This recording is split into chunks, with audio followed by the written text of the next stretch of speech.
सगळ्यात प्रथम इथे सर्व उपस्थित पत्रकार बंधूंचे मी इथे उपस्थित सर्व पत्रकार बंधूंचे मी मनापासून स्वागत करतो आणि तुम्ही वेळात वेळ काढून इथे आलात त्याबद्दल तुमचे आभार देखील मानतो। आजची जी पत्रकार परिषद आहे ही सर्वपक्षीय आणि सर्व संस्था अशा एकत्र येऊन आम्ही ही पत्रकार परिषद घेतोय।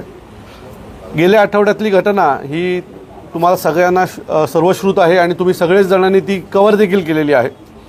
खरं तर मीरा भाईंदरमध्ये असा मराठी माणसासाठी मोर्चा काढावा लागतं ही पहिलीच घटना आहे की सर्व मराठी संस्था मराठी सगळेच पक्ष असे एकत्र येऊन एखाद्या विषयावर मोर्चा काढणं ही पहिल्यांदाच असं घडते। खरं तर मराठी माणसाच्या विरोधात देखील कोणी मोर्चा काढला नव्हता आणि ती हिंमत त्या लोकांनी दाखवली, त्याच्यामुळे आम्हाला हा मोर्चा काढावा लागतोय। त्याच दिवशी जर हा विषय संपवला गेला असता तर मला वाटतं इथपर्यंत यायची वेळ लागली नसती। परंतु त्यांचं जे काही मोर्चा निघाला त्यातल्या 2-4 घटना जर तुम्ही नीट ऐकल्यात ते एक महिलेचं भाषण त्या लोकांनी व्हायरल केलं आहे आणि त्यात त्या लोकांनी असं म्हटलेलं आहे, ती महिला अशी म्हणते की 4-5 दिन दुकान बंद रखेंगे तो इनका खाने का वांदा होगा।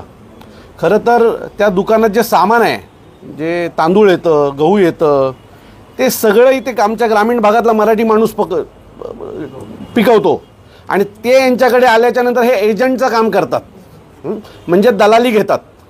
आमचा शेतकरी जो तिथे मेहनत करून जे काय तांदूळ गहू सगळं पिकवतो, भाज्या पिकवतो ना, ते हे लोक विकत आणतात आणि त्याच्यावर कमिशन घेऊन आम्हाला देतात।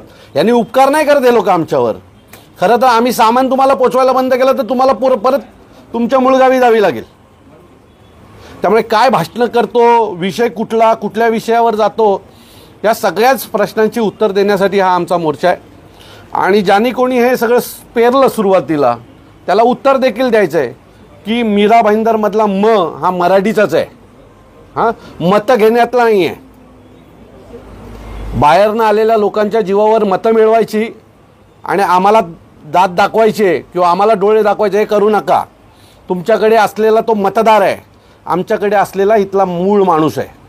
त्यामुळे मीरा भाईंदरमधला हा मराठीचाच आहे आणि हा कायमस्वरूपी डोक्यात कोरावा। जे काही चालू आहे ना मीरा भाईंदरमध्ये मराठीचा टक्का कमी आहे तो आम्ही दाखवू, कमी आहोत पण भारी आहोत। कितीही टक्का वाढला तुमचा, किती टक्का वाढवण्याचा प्रयत्न केला किंवा आमचा टक्का कितीही असला तरी तो भारी पडणाराच टक्का आहे। सो या सर्व प्रश्नांची उत्तरं द्यायला उद्या मराठी एकीकरण समिती आहे, आमचे सर्व पक्षी आहेत। आम्ही सगळेजण उद्या सकाळी 10 वाजता हा मोर्चा काढतोय। माझी मीरा भाईंदर व आजूबाजूच्या परिसरातल्या सर्व मराठी बांधवांना विनंती आहे की उद्याच्या मोर्चाला तुम्ही सगळे मोठ्या संख्येने उपस्थित राहा, कारण हा मोर्चा मीरा भाईंदरमध्ये तरी अस्तित्वाचा आहे।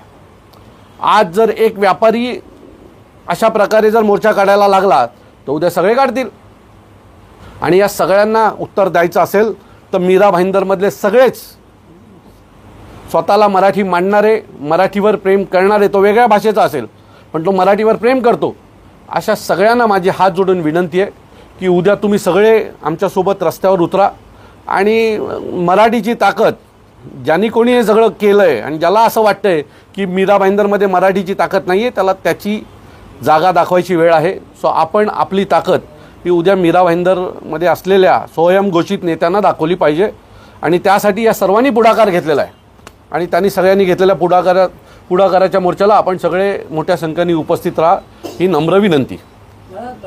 मनसेच्या कार्यकर्ते आहेत त्यांना आणि अन्य पदाधिकारी त्यांना नोटीस पाठवले पोलिसांनी, त्या संदर्भात काय सांगा? मी परवा प्रेस कॉन्फरन्स चालू असताना मला नोटीस दिली, आम्हाला काय फरक पडलं?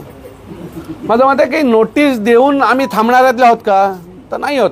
ज्या वेळेला आमच्या भाषेवर येतं ना, भाषेला आम्ही आई म्हणणारी लोक आहोत, बरोबर? सो आमच्या आईवर आल्याच्या नंतर नोटिसाला घाबरणारे आम्ही माणसं नाही आहोत। दादा, एक मंत्री महोदय ते सांगतात की जो जास्त टक्का आहे त्यांना मराठी शिकवण्यासाठी आम्ही शाखेतना मराठी शिकवणी का चालू आहे। माझं म्हणणं एवढं आहे की एवढी वर्ष तुम्ही इथे राहताय तर तुम्ही ही मराठी शिकण्यासाठी स्वतः का पुढाकार घ्या, त्यासाठी पण मंत्री महोदय पुढाकार घेतात। मी म्हटलं ना, सगळं मतांचं राजकारण आहे। ह्या टक्क्यांमध्ये असलेली त्यांची मतांचा पण टक्का आहे, त्याच्यामुळे ते सगळं आहे। पण माझं मत आहे आम्हाला आमचा मुद्दा भरकटवायचाच नाही आहे। आम्ही आमच्या मुद्द्यावर ठाम आहोत। आमच्या भाषेचा आदर करा, नाही केलं तर आम्ही अंगावर येऊ। छत्रपती शिवाजी महाराजांचा विजय हो। डॉक्टर बाबा विजय असो.